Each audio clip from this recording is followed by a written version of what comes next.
Bismillahirrahmanirrahim.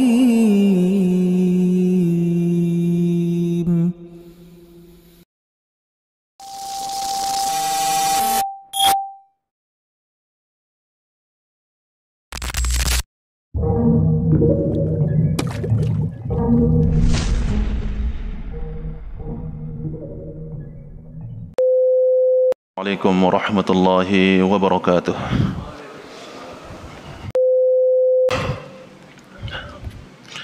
Innal hamdalillah nahmaduhu wa nasta'inuhu wa nastaghfiruh wa na'udzu billahi min shururi anfusina wa min sayyiati a'malina. Man yahdihillahu fala mudilla lahu wa may yudlil fala hadiya lahu. وأشهد أن لا إله إلا الله وحده لا شريك له وأشهد أن محمدا عبده ورسوله يا أيها الذين آمنوا اتقوا الله حق تقاته ولا تموتن إلا وأنتم مسلمون يا أيها الناس اتقوا ربكم الذي خلقكم من نفس واحدة وخلق منها زوجها وبث منهما رجالا كثيرا ونساء واتقوا الله الذي تساءلون به والأرحام إن الله كان عليكم رقيبا أما بعد فإن أصدق الحديث كتاب الله وخير الهدي هدي محمد صلى الله عليه وسلم وشر الأمور محدثاتها فإن كل محدثات في الدين بدعة وكل بدعة ضلالة وكل ضلالة في النار معاشر المسلمين usikum wa nafsi bitaqwallahi faqad fazal muttaqun. Sesungguhnya suatu kata yang mudah untuk diucapkan oleh para laki-laki di lisan, namun memiliki dampak yang sangat luar biasa seperti hancurnya kebahagiaan rumah tangga. Memisahkan seorang yang saling mencintai, memisahkan antara anak dengan orang tuanya. Kata tersebut adalah kata cerai. Sesungguhnya cerai adalah perkara yang sangat dicintai oleh iblis. Dari Jabir bin Abdullah radhiyallahu taala anhu bahwasanya Nabi sallallahu alaihi wasallam bersabda yang diriwayatkan oleh Imam Muslim, sesungguhnya iblis meletakkan singgasananya di atas air, lalu mengirim bala tentaranya itu syaitan yang kedudukannya paling rendah bagi iblis adalah yang paling besar godaannya. Salah satu di antara mereka datang lalu mengatakan, aku telah melakukan ini dan itu. Iblis menjawab, kau tidak melakukan apapun. Lalu yang lain datang dan berkata, aku tidak meninggalkannya sesuatu hingga dia memisahkannya dengan istrinya, hingga aku memisahkannya dengan istrinya. Maka Nabi SAW melanjutkan, iblis mendekatinya lalu mengatakan, bagus, kamu telah melakukannya. Kenapa iblis senang dengan perceraian? Karena dengan terjadinya perceraian akan banyak mendatangkan kemudaratan, akan banyak mendatangkan retaknya rumah tangga. Kita bisa bayangkan bagaimana susahnya para wanita tatkala mereka menjadi janda, bagaimana susahnya anak-anak tatkala tidak dirawat oleh kedua orang tuanya. Di samping iblis yang senang terhadap perceraian adalah tukang sihir. Allah Subhanahu wa taala menyatakan dalam Al-Qur'an di dalam surah Al-Baqarah, Allah berfirman, "Fayata'allamuna minhuma ma yufarriquna bihi bainal mar'i wa zawjih." Maka mereka mempelajari dari kedua malaikat itu apa yang dengan sihir itu mereka dapat menceraikan antara seorang suami dengan istrinya. Maka kita harus sadar bahwasanya perceraian adalah salah satu program terbesar iblis. Oleh karenanya, jangan sampai seorang suami tatkala dia emosi lantas menjatuhkan talak terhadap istrinya. Bahkan Allah Subhanahu wa taala menurunkan surah khusus yang membahas tentang perceraian yang disebut dengan surah At-Talaq. Kita akan sebutkan sebagian ayat-ayat dengan menyebutkan hukum-hukum yang berlaku tentang masalah ini. Hal ini perlu untuk kita ingatkan karena banyak orang-orang yang menggampangkan masalah ini, masalah perceraian.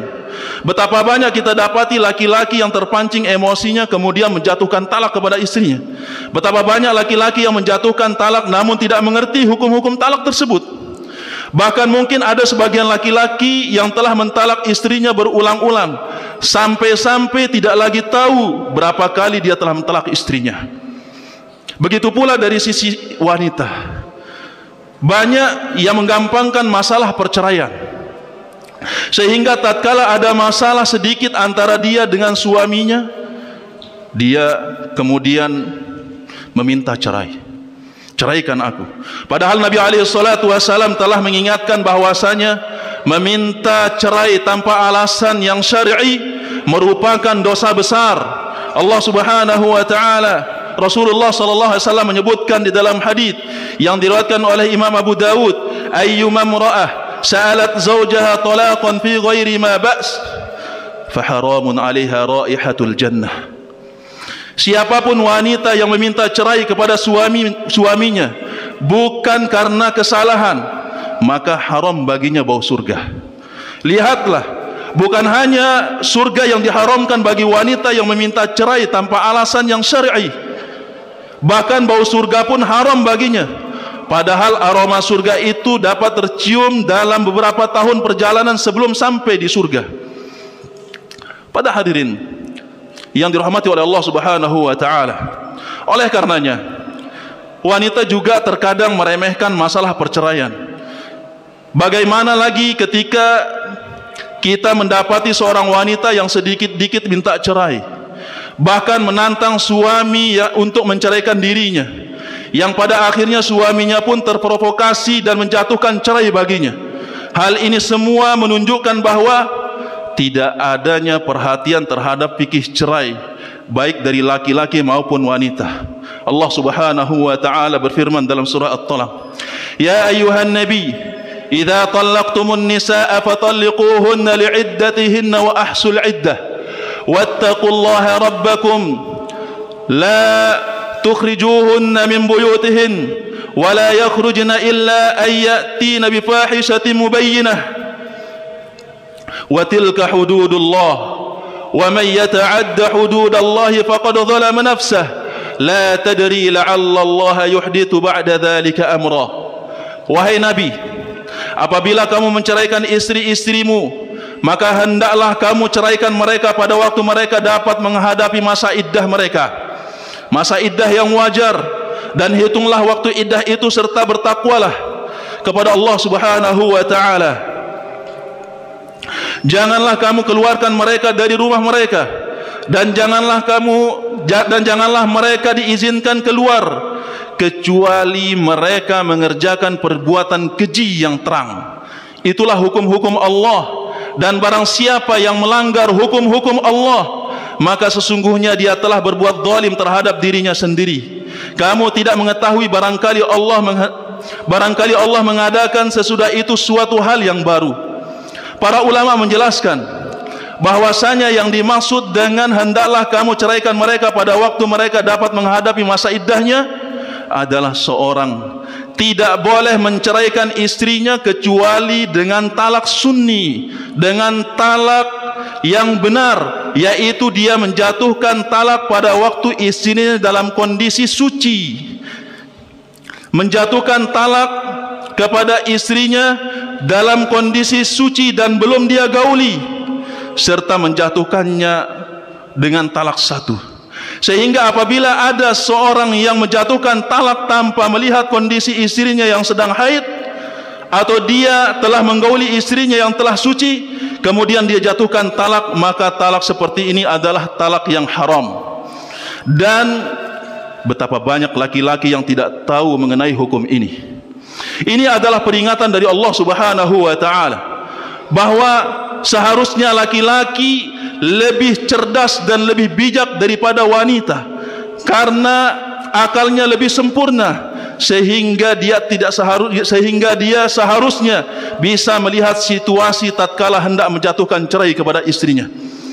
Kemudian setelah seorang suami menceraikan istrinya, maka Allah Subhanahu wa taala memerintahkannya menghitung masa iddahnya.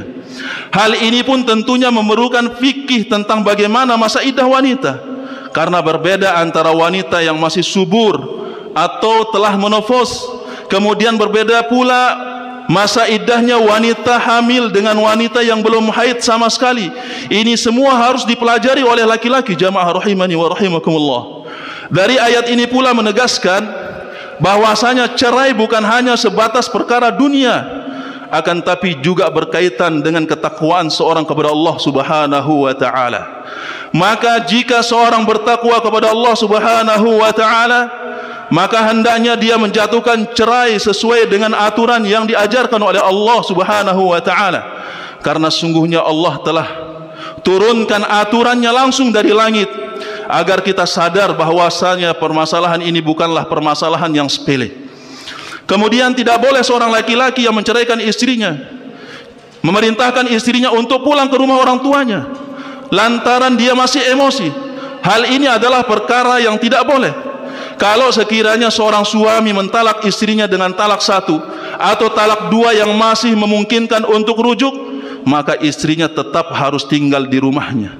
Kemudian tatkala Allah Subhanahu wa taala mengatakan janganlah kamu keluarkan mereka dari rumah mereka, ini menunjukkan bahwa sang istri masih punya hak untuk tinggal di rumahnya selama masa iddah dan dia berhak mendapatkan nafkah. Hal ini diharapkan agar tatkala telah terjadi perceraian, para laki-laki dan para wanita bisa introspeksi dan merenungkan kesalahan mereka masing-masing. Kemudian Allah Subhanahu wa taala juga berfirman di dalam surah At-Talaq ayat 2, "Fa idza balagna ajalahunna famsikuhunna bima'ruf aw fariquhunna bima'ruf wa ashhidu dhawai 'adlin minkum wa aqimus shahadata lillah dzalikum yu'adu bihi man kana yu'minu billahi wal yawmil akhir wa may yattaqillaha yaj'al lahu makhraja." Apabila mereka telah mendekati akhir iddahnya, maka rujuklah mereka dengan baik dan lepaskanlah mereka dengan baik dan persaksikanlah dengan 2 orang saksi yang adil di antara kamu, dan hendaklah kamu tegakkan kesaksian itu karena Allah. Demikianlah diberi pengajaran dengan itu orang yang beriman kepada Allah dan hari akhir. Barang siapa yang bertakwa kepada Allah dan hari akhir, niscaya dia akan mengadakan baginya jalan keluar. Ayat ini mengajarkan bahwa jika qaddarallah terjadi perceraian, maka seorang bisa kembali atau tetap memilih untuk berpisah. Jika ingin kembali, maka kembalikanlah dengan cara yang baik, dan jika ingin menceraikannya, maka ceraikanlah dia dengan cara yang baik, sebagaimana seorang laki-laki yang mengambilnya dari orang tuanya dengan cara yang baik, maka kembalikanlah dia dengan cara yang baik. Kemudian jika seorang istri telah hampir habis masa iddahnya, kemudian di antara mereka telah milih baik itu hendaknya untuk kembali atau tetap menceraikannya, maka hendaknya mendatangkan 2 orang saksi. Oleh karenanya jemaah, para hadirin rahimani wa rahimakumullah yang dirahmati oleh Allah Subhanahu wa taala, terutama bagi para suami, hendaknya bertakwalah kepada Allah Subhanahu wa taala, memperhatikan hukum-hukum cerai, dan juga tidak bermudah-mudah dengan menjatuhkan lafaz cerai, karena sesungguhnya hal ini sangat tidak dicintai oleh Allah Subhanahu wa taala, dan hal tersebut sangat disukai oleh iblis. Barakallahu li wa lakum fil Qur'an wa nafa'ani wa iyyakum bima fihi minal ayati wadh-dhikril hakim. Aqulu ma tasma'un wa astaghfirullah li wa lakum wa li sa'iril muslimin min kulli dhanbi wa khati'ah fastaghfiruhu innahu huwal ghafurur rahim.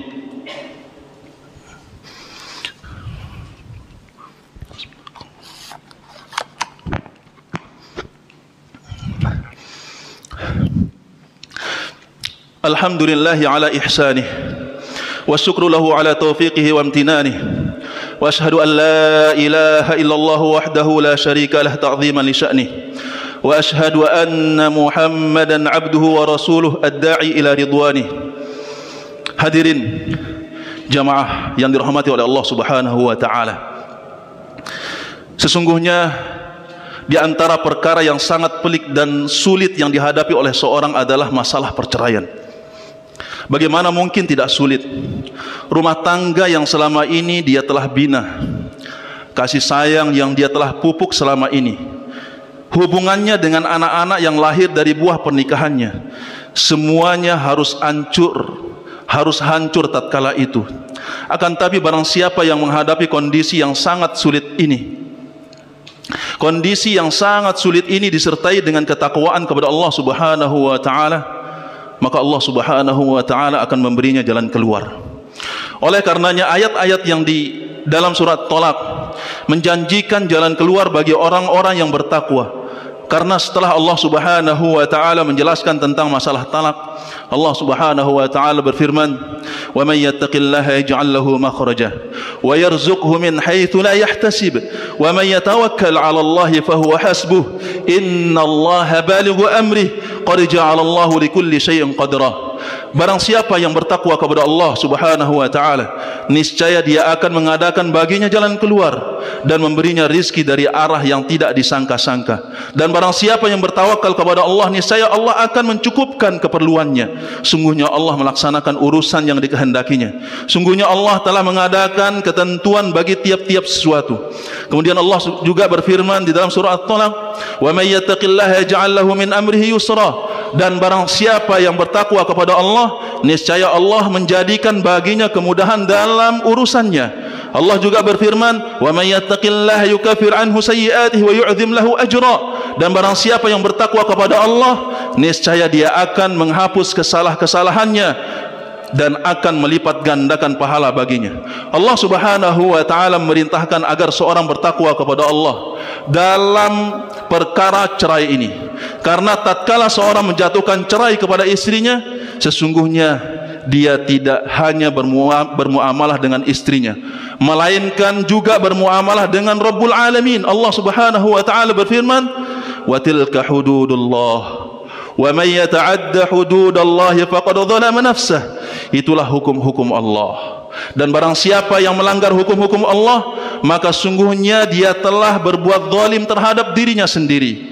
Lihatlah betapa banyak perceraian tidak mendatangkan kebaikan. Hal ini dikarenakan tatkala dia menjatuhkan cerai, dia tidak bertakwa kepada Allah Subhanahu wa taala. Sehingga kita dapati seorang suami yang menceraikan istrinya tatkala istrinya dalam kondisi terlarang untuk diceraikan. Kemudian juga betapa banyak laki-laki tatkala menjatuhkan talak langsung kepada 3 kali talak, padahal hal tersebut dilarang dalam syariat. Kemudian betapa banyak laki-laki yang tatkala menjatuhkan cerai terhadap istrinya, memerintahkan istrinya untuk pulang ke rumah orang tuanya. Begitupun dengan wanita tatkala diceraikan, mereka lantas pulang dan kabur ke rumah orang tuanya. Ini semua adalah bentuk tidak adanya ketakwaan kepada Allah Subhanahu wa taala. Maka tidak akan ada solusi bagi mereka. Mereka akan menghadapi kehidupan yang sulit, menghadapi kesulitan atau payah dalam hidup, berat setelah menjalani proses perceraian, karena tidak adanya ketakwaan atas masalah perceraian ini.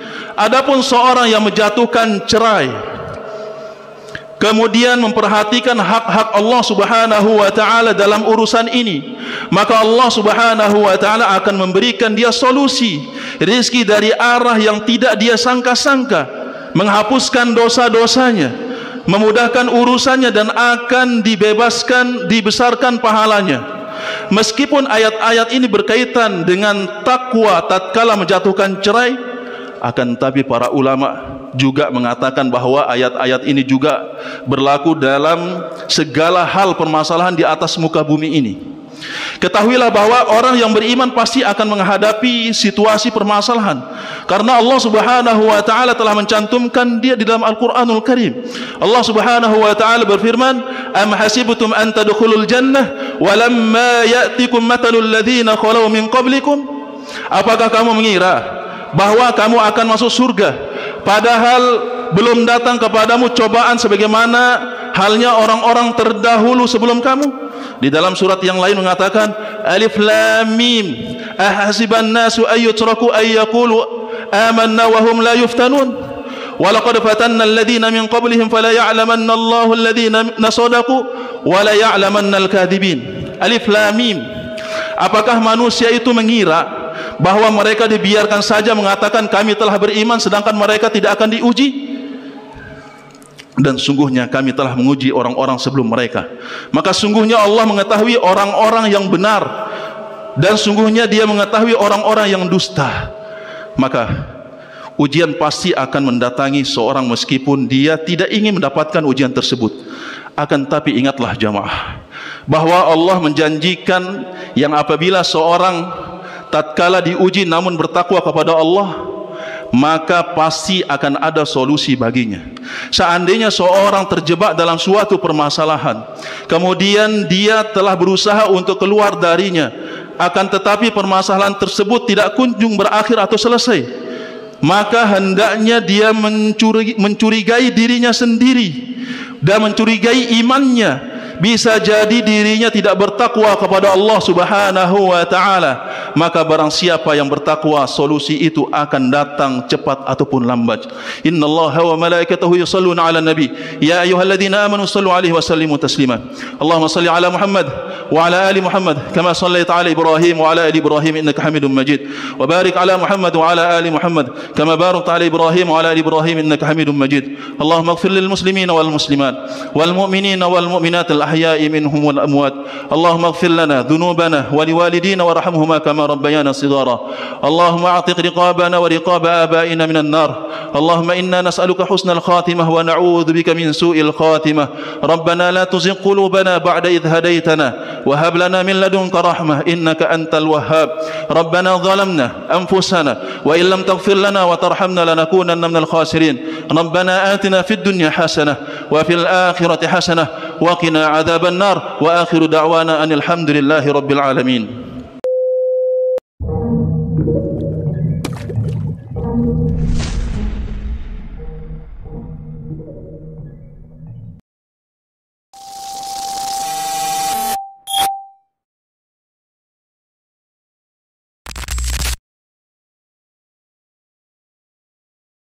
بسم الله الرحمن الرحيم